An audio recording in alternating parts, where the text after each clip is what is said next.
프랑스의 화려함과 절대 왕정의 정점을 상징하는 베르사유 궁정은 태양왕 루이 14세의 거대한 야망과 통제력이 집약된 역사적 산물입니다.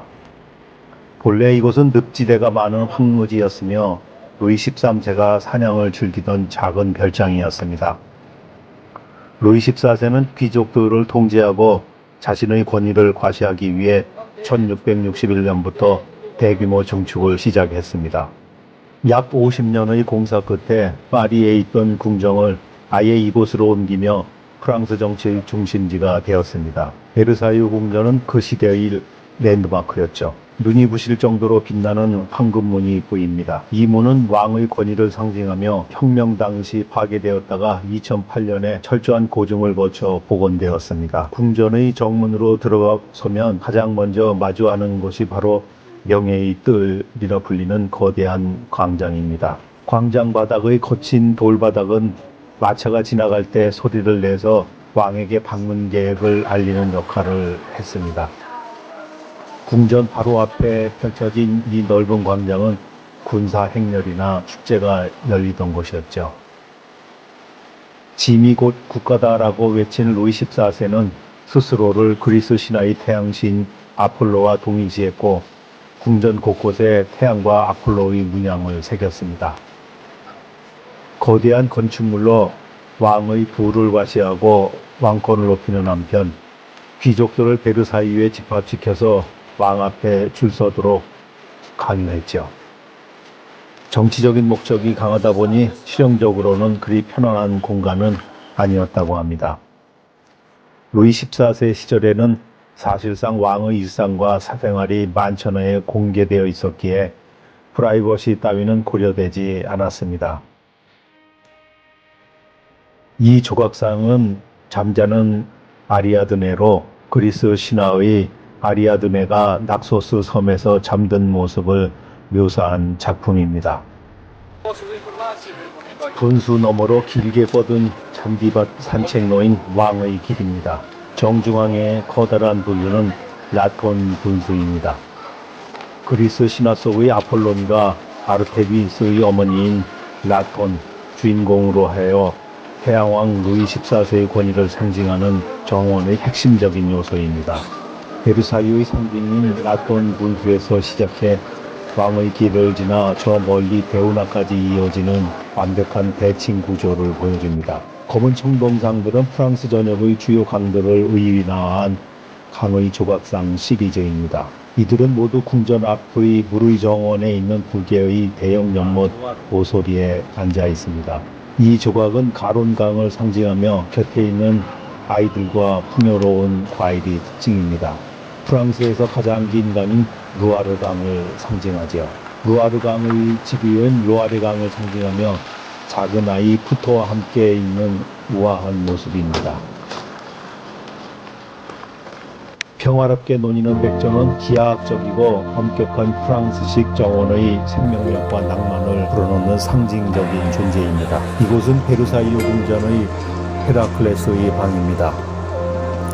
이 방은 베르사유 궁전 내에서도 가장 크고 화려한 방 중의 하나로 왕의 공식 거처로 들어가는 입구 역할을 합니다. 이 벽화는 바리새인 시몬의 집에서 잔치라는 벽화입니다. 베네치아의 거장 파울로 베로네제가 1570년경에 그린 작품입니다. 성경 속 장면으로 예수가 바리새인 시몬의 초대를 받아 식사하던 중 죄 많은 여인이 나타나 눈물로 예수의 발을 적시고 머리카락으로 닦은 뒤 향유를 바르는 순간을 묘사하고 있습니다. 천장화는 헤라클레스의 예찬입니다. 이 방의 이름이 헤라클레스의 방이 된 이유가 바로 천장을 가득 채운 화려한 이 그림 때문입니다. 프랑스와 르무안이 1733년부터 36년까지 3년여에 걸쳐 완성했습니다. 영웅 헤라클레스가 자신의 고난을 모두 마치고 올림푸스 산으로 올라가 신의 대결에 합류하는 장면을 담고 있습니다. 이 방은 대리석 벽면과 금박 장식, 그리고 베로네제의 명화가 어우러져 베르사유에서도 특히 장엄한 분위기를 풍깁니다. 140명이 넘는 신화 속 인물들이 등장하는 압도적인 규모를 자랑합니다. 헤라클레스의 승리와 영광을 프랑스 왕권의 위엄과 연결시키려는 의도가 담겨 있습니다. 작가인 르무아는 이 대작을 완성한 후 극도의 정신적 피로감을 느껴 얼마 지나지 않아 자살했다는 비극적인 뒷이야기도 전해집니다. 벽화는 시몬 집에서의 잔치로 원래 베네치아의 세르비테 수도원 식당을 위해 그려졌는데 1664년 베네치아 공화국이 프랑스 국왕 루이 14세에게 외교적 선물로 증정했습니다. 가로 약 9.7m의 이 그림은 너무 크고 귀한 작품이라 한때 루브르 박물관으로 옮겨지기도 했습니다. 1961년에 다시 원래 자리인 베르사유 궁전의 헤라클레스 방으로 돌아와 지금까지 전시되고 있습니다. 비너스의 방에 있는 이 천장화는 신들과 들에 둘러싸인 비너스라는 작품입니다. 르네 앙뚜안 우아스가 그린 이 천장화는 사랑의 여신 비너스가 신들과 대양의 권력을 지배하는 모습을 담고 천장 모서리에는 고대 신화 속 연인들의 이야기가 그려져 있어 방의 테마를 완성합니다. 사랑과 미의 여신 비너스를 테마로 해서 왕의 영광과 번영을 상징적으로 표현한 공간입니다. 벽면의 아치 안에 서 있는 인물은 고대 로마 황제의 복장을 한 루이 14세입니다. 이는 국왕의 절대적인 권위를 고전적인 영웅의 모습에 투영한 장 워랭의 작품입니다. 이 방은 베르사유 내에서도 다색 대리석의 장식이 가장 정교하게 사용된 곳 중 하나입니다. 루이 14세 시절 저녁 연회가 열릴 때 이 방은 하객들을 위한 신선한 과일과 사탕, 꽃 등이 화려하게 차려지는 간식 테이블 역할을 했습니다. 비너스룸이라는 표지판입니다. 이 방의 벽면은 다채로운 색상의 진귀한 대리석으로 정교하게 장식되어 있습니다. 다이아몬드 형태의 패턴은 루이 14세 시대의 고전적인 미학을 잘 보여줍니다. 벽면 곳곳에는 로마 황제와 인물을 본뜬 대리석 흉상들이 배치되어 있어서 프랑스 왕실이 고대 로마의 영광을 계승한다는 상징적 의미를 담고 있습니다. 원래 왕실 예배당이 있던 자리에 세워졌기 때문에 층고가 매우 높고 압도적인 개방감을 자랑합니다. 마르스의 방입니다. 전쟁의 신 마르스를 테마로 한 방답게 천장화에는 군사적 승리와 위엄을 상징하는 역동적인 장면들이 그려져 있죠. 과거에는 카드게임이나 도박을 즐기는 공간으로 사용되기도 했으며 때로는 음악회가 열리는 장소였습니다. 베르사유 궁전의 방 이름들은 당시 천문학 체계에 따라 태양을 중심으로 공전하는 행성들의 이름을 따서 붙여졌죠. 벽면에는 루이 14세가 직접 참여했던 주요 전투를 묘사한 거대한 유화들이 걸려 있습니다. 이 방은 저녁 파티 때 무도회장으로 쓰였습니다. 마르스의 방과 마찬가지로 강렬한 붉은색 비단 벽지가 특징이며 양옆으로 국왕과족의 위엄을 드러내는 명화들이 배치되어 있습니다. 강렬한 전쟁 테마의 벽화 아래에서 귀족들이 춤을 추었다는 점이 루이 14세 특유의 강한 왕권을 시각적으로 압박하는 효과를 주었습니다. 전령의 신이자 상업과 학문 그리고 웅변의 신인 메르쿠리우스의 방입니다. 이곳은 원래 왕의 침실로 설계되었는데 나중에는 게임룸이나 귀족들의 아련 장소로 쓰였습니다.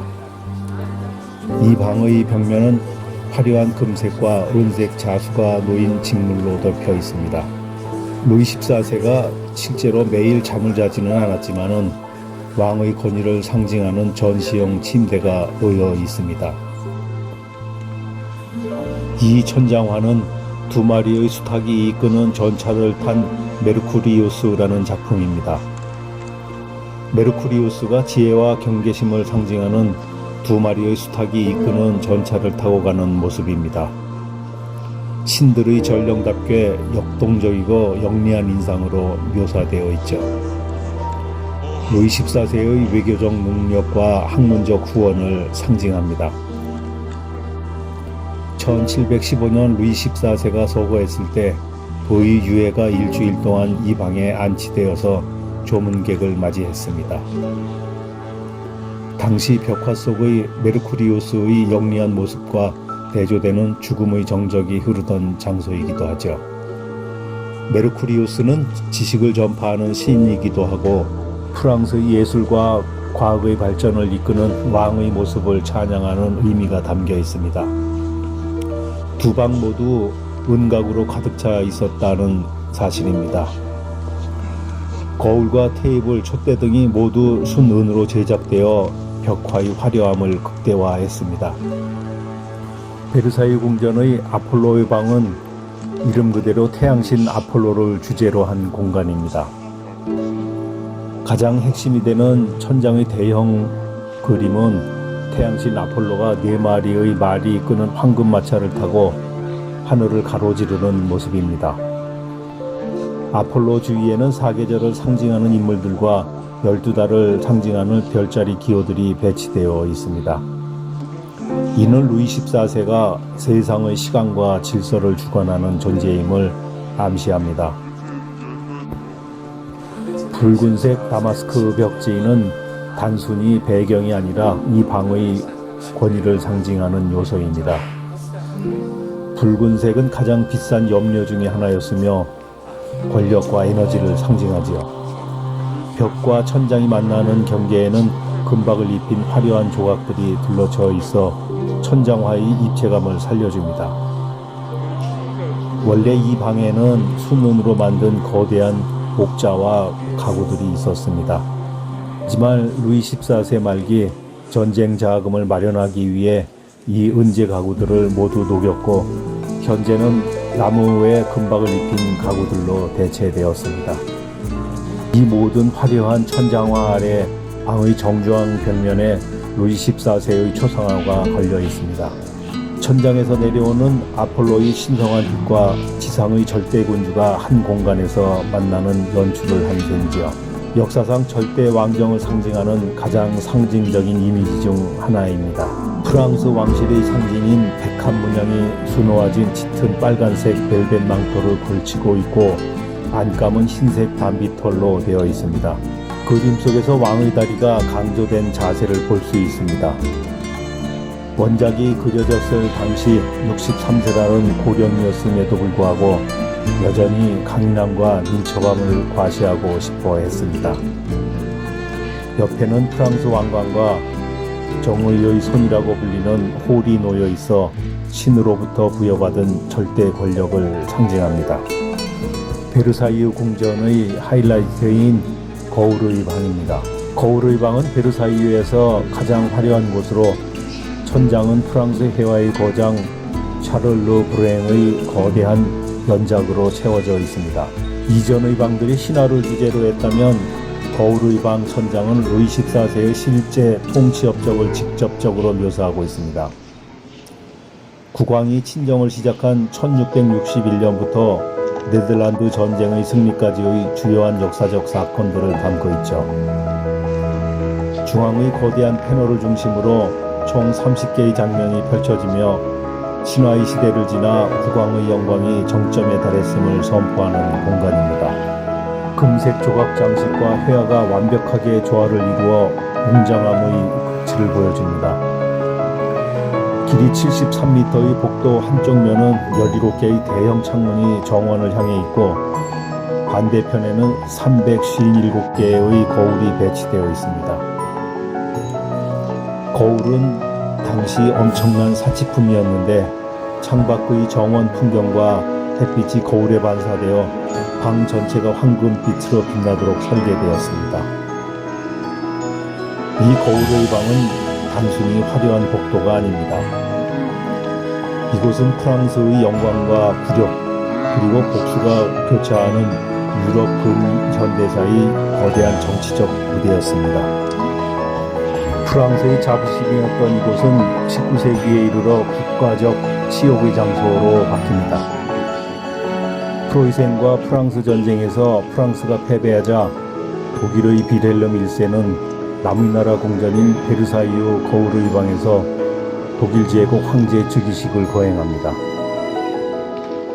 프랑스 심장부에서 독일의 탄생을 알림으로써 프랑스에 씻을 수 없는 모욕을 준 거죠.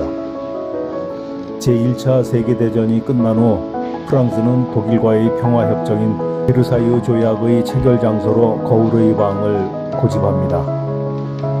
48년 전 독일이 즉위식을 했던 그 자리에서 독일의 항복문서에 도장을 찍게 함으로써 굴욕을 되돌려준 것입니다.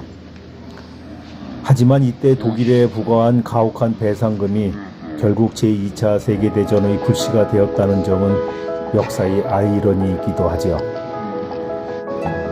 거울의 방을 보실 때 벽면의 거울들이 단순히 빛을 발하는 게 아니라 그 너머에 숨겨진 이런 치열한 외교적 싸움을 떠올려 보면 훨씬 더 흥미롭습니다. 베르사유 궁전의 하이라이트인 거울의 방과 그 양끝을 장식하는 전쟁의 방, 평화의 방이 나옵니다. 이 공간들은 루이 14세가 자신의 승리와 업적을 전 세계에 과시하기 위해 만든 일종의 정치적 전시장입니다. 거울의 방 반대편에 있는 평화의 방은 전쟁 이후 찾아온 프랑스의 번영과 평화를 상징합니다. 루이 14세가 유럽의 평화를 가져다준 자비로운 군주임을 강조하는 공간이죠.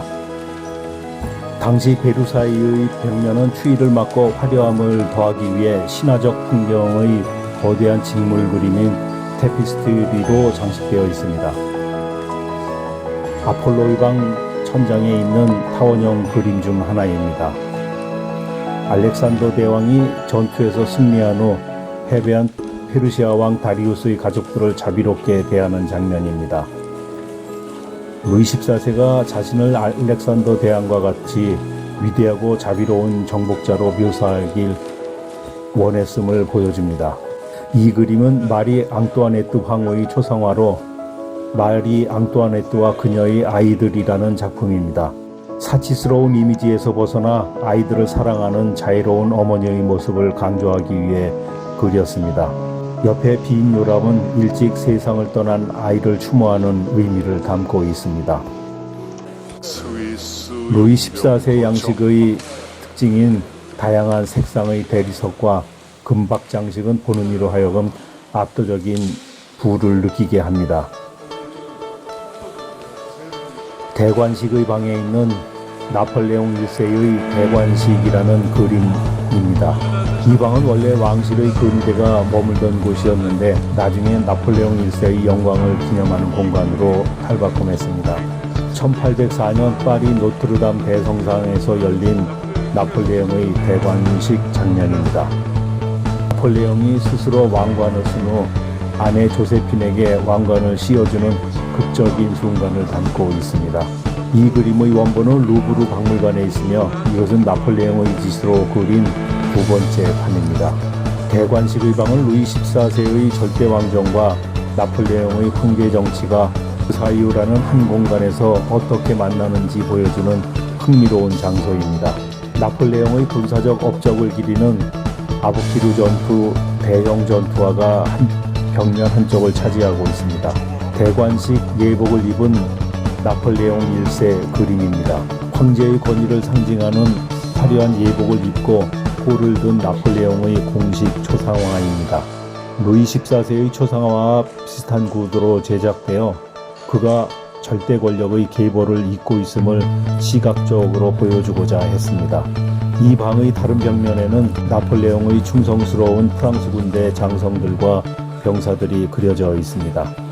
나폴레옹의 군사적, 정치적 승리를 찬양하는 벽화들로 가득 차 있습니다.